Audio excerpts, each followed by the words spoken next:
ఎంతమంది అక్కడ ఎలా కనిపిస్తున్నాయో ఆ దృశ్యాలు చూస్తుంటే ప్రతి ఒక్కరికి కూడా హృదయం ద్రవించిపోతుంది. ఎస్, కంటిన్యూ చేద్దాం. కిషోర్ కుమార్ గారు, చాలా విషయాలు మాట్లాడుకోవాలి. ఎందుకంటే ఇప్పుడు ఎక్కడ అక్కడని కాదు, మొన్నటిదాకా వైజాగ్లో చూస్తాం, కేవలం 5 సంవత్సరాల్లోనే ఎంతమంది ప్రాణాలు బలైపోయాయో చూస్తాం. తరచుగా జరుగుతున్నాయి ప్రమాదాలు. ఇప్పుడు ఒక ప్రమాదాన్ని నుంచి ఇంకో ప్రమాదం గుణపాఠం నేర్చుకోవాల్సింది పోయి, ఆ సాంకేతిక లోపల సరిదిద్దుకోవాల్సింది పోయి మరింత ఎక్కువగా అయిపోతున్నాయి. ఇప్పుడు సిగాచి చూస్తాం, అసలు అత్యంత పెద్దదేమో, 40 మందిని అధికారికంగా చెప్తున్నారు, 55 వరకు చేరొచ్చని కూడా చెప్తున్నారు.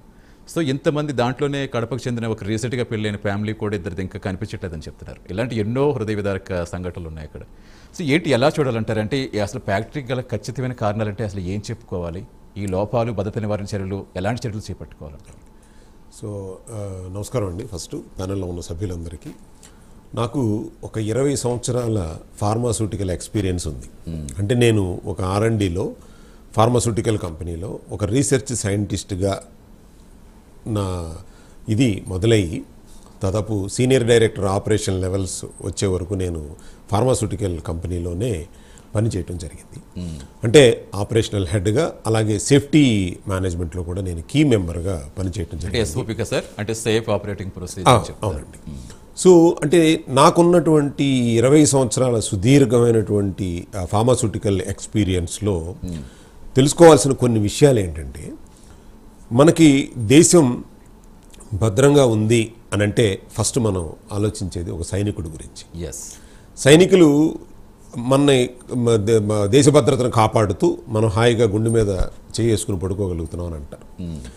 సైనికుడికి ఏదైనా ప్రాబ్లం వస్తే, హెల్త్ ప్రాబ్లం వస్తే, ఒక ఫార్మా ఇండస్ట్రీలో నుంచి తయారయ్యే మెడిసిన్ ఆయనకు వచ్చినటువంటి పారాసెటమాల్ ట్యాబ్లెట్ దగ్గర నుంచి లేకపోతే ఇంకొకటి దగ్గర నుంచో ఒక ఫార్మా ఇండస్ట్రీ నుంచి వెళ్ళాలి. అంటే ఫార్మా ఇండస్ట్రీలో పనిచేసేటటువంటి వ్యక్తులు సోల్జర్స్ లాగానే ఉండాలి నేను అనుకుంటాను. ఎందుకంటే we're like working like as a soldiers అండి. ఎందుకంటే ఏం జరిగిందో చూసాం కాబట్టి ఇప్పుడు అంటే ఒక ఫార్మాస్యూటికల్స్ నేను సోల్జర్స్తో పోల్చడానికి గల కారణాలు ఏంటంటే, ప్రమాదం, ఇప్పుడు రసాయనాలతో మనం పని చేస్తున్నామంటే ప్రమాదం పొంచి ఉన్నట్లే.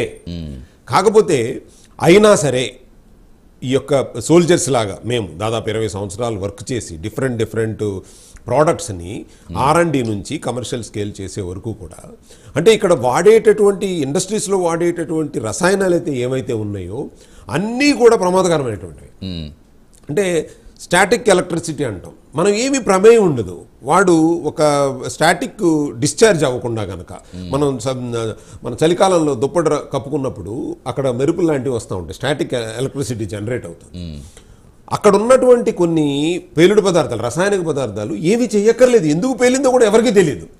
చిన్న స్టాటిక్ ఎలక్ట్రిసిటీ స్పార్క్ జనరేట్ అయితే అక్కడ LEL అంటారు. ఆ LEL కనుక రీచ్ అయినప్పుడు ఆటోమేటిక్గా బ్లాస్ట్ అవుతుంది. అంటే ఇక్కడ జరిగేటటువంటి ప్రమాదాలని ఫస్ట్ బాధ్యతగా తీసుకోవాల్సింది అక్కడ పనిచేసేటటువంటి వ్యక్తులండి. ఎందుకంటే వాళ్ళకి ప్రతి ఒక్కళ్ళకి ఆ పనిచేసే విధానంలో వాళ్ళకి అవగాహన ఉండాలి.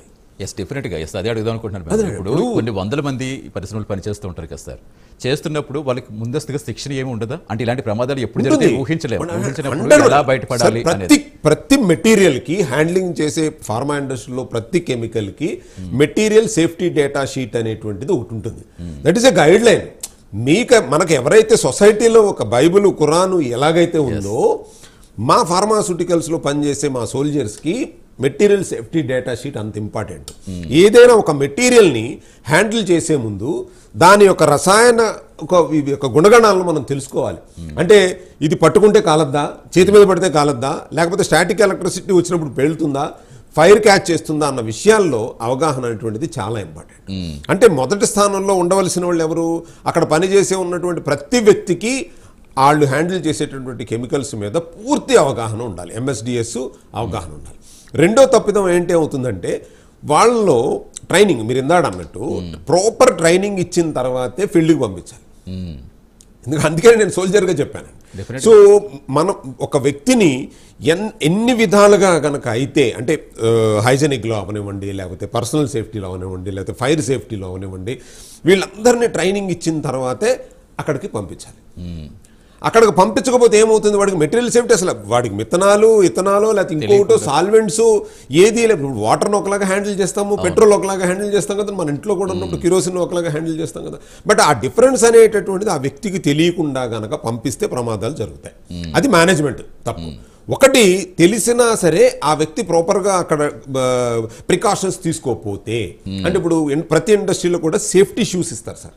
సేఫ్టీ షూస్ ఇచ్చినప్పుడు ఏముందంటే స్టాటిక్ ఎలక్ట్రిసిటీ జనరేట్ అవ్వకుండా ఉంటుంది. నేనేదో వేరే బ్రాండెడ్ షూ నైక్ షూలో ఇంకోటి వేసుకుని నేను ఇండస్ట్రీకి వెళ్తాంటే ఎంతవరకు కాపలాగా వస్తారు ఇండస్ట్రీ వాళ్ళు. సో అటువంటి షూ వేస్తే ఆటోమేటిక్గా స్టాటిక్ జనరేట్ అవుతుంది.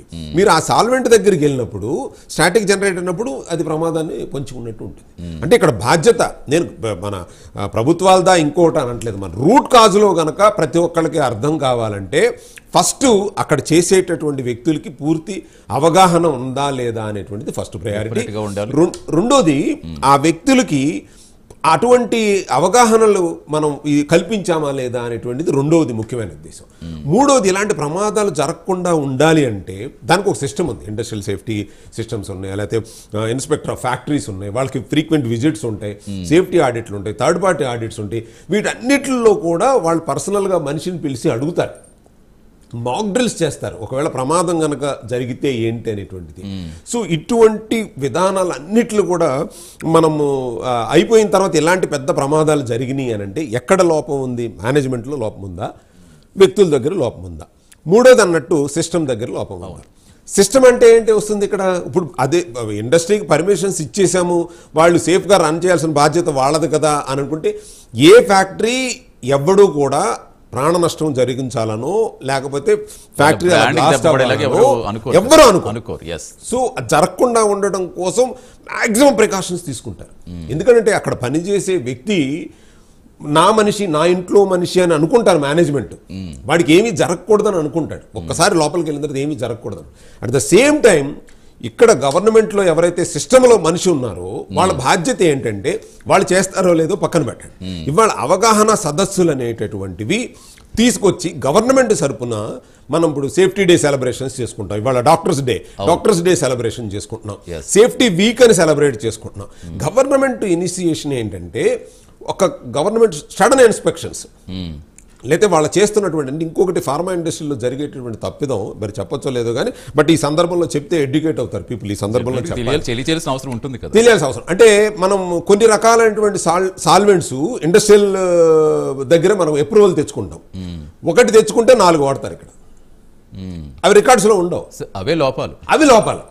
అలాంటివి సిస్టమ్ లోపాలు. దాన్ని మీరు ఏ గవర్నమెంట్, బీజేపీ ఉందా, బీఆర్ఎస్ ఉందా, లేకపోతే కాంగ్రెస్ గవర్నమెంట్ ఉందా, ఎవరుందని అటువంటి లోపాలని అరికట్టేటట్టు విధానాలని మనం సిస్టమ్ రెడీ చేసుకోవాలి. అలా ఏమన్నా తప్పు జరిగిందా ఇక్కడ, ఏం జరిగిందని అంటే గ్రౌండ్ లెవెల్ కమిటీలు వేస్తూ ఉంటారు, నివేదికలు వస్తూ ఉంటాయి. చాలా వరకు నివేదికలు ఎస్ఓపీలు సరిగ్గా అమలు చేయలేదని, ఈ ప్రమాదాలు అందుకే జరిగాయని ఇలా చెప్తూ ఉంటారు. ఇప్పుడు ఆ నివేదికలను బట్టి ఈ నివేదికలు ఏవైతే ఈ పారిశ్రామిక అందరికీ పంపించరా, దీనివల్ల ఈ ప్రమాదం జరిగింది కాబట్టి ఇలాంటివి ఏమన్నా ఉంటే రెక్టిఫై చేసుకోండి అని చెప్పే బాధ్యత అసలు ఎవరికి ఉంటుంది? దీని నుంచి ఏమన్నా అసలు లెసన్స్ నేర్చుకుంటున్నారనుకోవచ్చా? అంటే ఒకటి సార్, సిస్టమ్స్ లేని దేశం అయితే కాదు ఉంది, ప్రతి ఒక్కదానికి సిస్టమ్ ఉంది. ఇక్కడ ఫాలో అవ్వాలి, బాధ్యతగా ఫాలో అవ్వాల్సిన మనుషులు ఇక్కడ ఇంపార్టెంట్. అంటే అక్కడ ఉన్నటువంటి ఇండస్ట్రీ ఇందాక చెప్పినట్టు నేను ఎవరు ఇబ్బంది పడదామని ఇండస్ట్రీ పెట్టరు. అవును. బట్ ఏమవుతుందంటే వాళ్ళకున్నటువంటి స్తోమత వల్ల సపోజ్ ఒక ఫైర్ ఎక్స్టింగ్విషర్ పెట్టాలి, లేకపోతే ఒక సేఫ్టీ రిలీవ్ వాల్ సిస్టమ్స్ పెట్టాలి.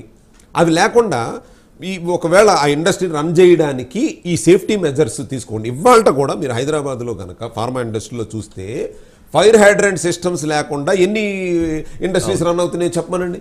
అపార్ట్మెంట్స్ చాలా కనిపిస్తున్నాయి కదా మనకి, మామూలుగా జనరల్గా చూసుకుంటే. సో అలాగే ఇండస్ట్రీలో జరగట్లేదు. అంటే ఒక ఫైర్ ఎక్స్టింగ్విషర్స్ ఎన్ని ఉండాలి, ఒక ఇండస్ట్రీకి ఎన్ని ఉండాలి, దానికి కూడా గైడ్లైన్స్ ఉంది. మరి ఫాలో అవుతున్నారా లేదా? సెకండరీ చెక్ ఎక్కడ ఉంది? అదే అడుగుతుంటే అసలు డెఫినెట్గా ఇప్పుడు దాన్ని అమలు చేయాల్సిన బాధ్యత ప్రభుత్వాలకు అయితే ఇప్పుడు ప్రమాదాలు జరిగాక మనం వెంటనే 2-3 రోజుల్లో స్పందించడం, ఏదో కమిటీలను వేయటం, నివేదికలు తెప్పించుకోవడంతో ముగిసిపోవట్లేదు కదా. ఇది అత్యంత ప్రమాదాలకు మళ్ళీ దారితీస్తోంది కదా.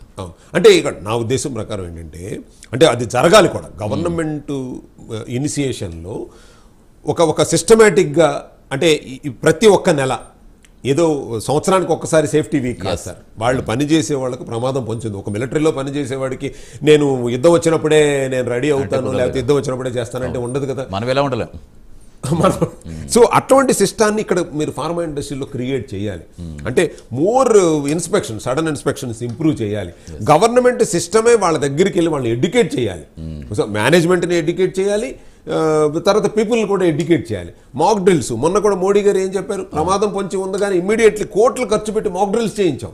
అవే మాక్ డ్రిల్స్ గవర్నమెంట్ మరి ఫార్మా ఇండస్ట్రీలో ఎందుకు చేయించట్లేదు? వాళ్ళు చేసిన సిస్టమ్ని ఎస్ మేము చేయించామని చెప్తే సంతకాలు ఎందుకు పెడుతున్నారు ఇక్కడ ఆఫీసర్స్? పెట్టకూడదు కదా అలా.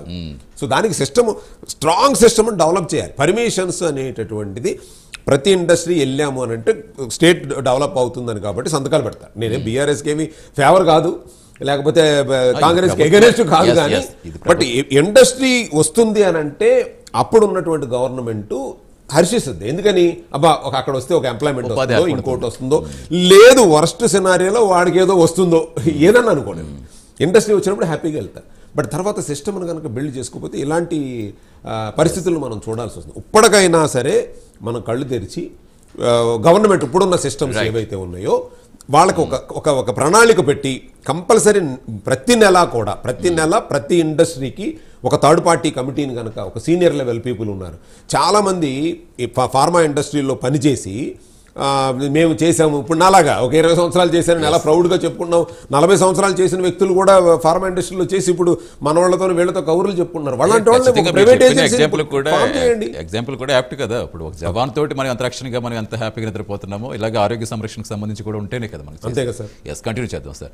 రామ్మోహన్ గారు, చిన్న బ్రేక్ తీసి మీ దగ్గరకు వస్తాను. రామ్మోహన్ గారు, అసలు ఆంధ్ర తెలంగాణ ఇలా కంటిన్యూగా దుర్ఘటనలు జరుగుతున్నా, ఎందుకు విఫలం అవుతున్నాం భద్రచర్యలు తీసుకోవడంలో? షార్ట్ బ్రేక్ తీసి కంటిన్యూ చేద్దాం. Stay with us.